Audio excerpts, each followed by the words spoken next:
Goeie orde, Numeri, hoofstuk 2 vers 1 tot 4 sê, die Here het toe vir Moses en Aaron gesê, hulle moet elkeen onder die vaandel van hulle stam gaan staan.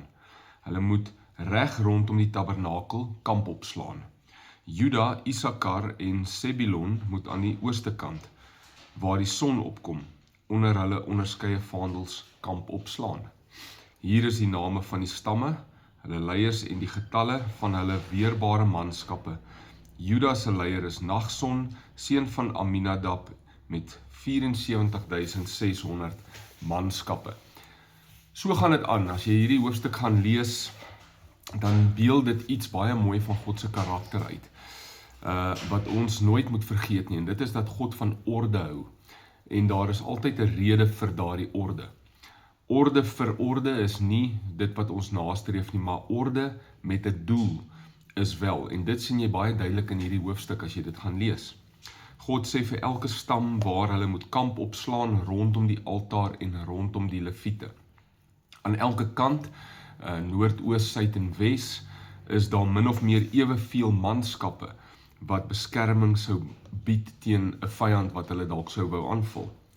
Ook is daar dan 'n orde waarin hulle moes oppak en vertrek as hulle dan nou sou trek na 'n volgende plek toe. Wie pak eerste op, hoe begin hulle beweeg, sodat daar die hele tyd orde en beskerming is. Dit alles om seker te maak die balans van manskappe is reg en almal is veilig. Kleiner stamme word ook nie saam gegroepeer nie, hulle word saam met groter stamme gegroepeer. Groter stamme is nie almal by mekaar nie, hulle word saam met kleiner stamme geplaas, want dit gaan nie oor my nie, maar dit gaan oor ons. Vandag in die liggaam van Christus geld dieselfde. God wil hê dat ons ordelik sal funksioneer, sodat alles opbouend sal plaasvind. Daar moet goeie bestuur wees, daar moet goeie leierskap wees, daar moet goeie rentmeesterskap wees. Dan ook wil God hê dat ons vir mekaar moet omgee.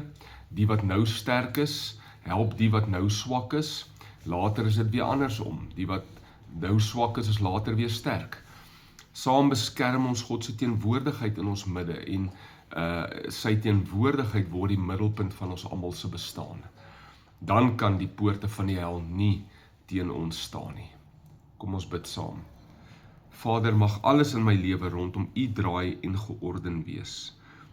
U in die middel van alles.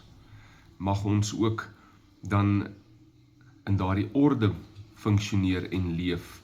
Mag ons ook mekaar help, die wat nou sterk is, die wat swak is. Want later gaan ek weer swak wees en dan sal iemand my weer help. In Jesus naam, amen. Gee 'n geseënde dag hê, tot volgende keer.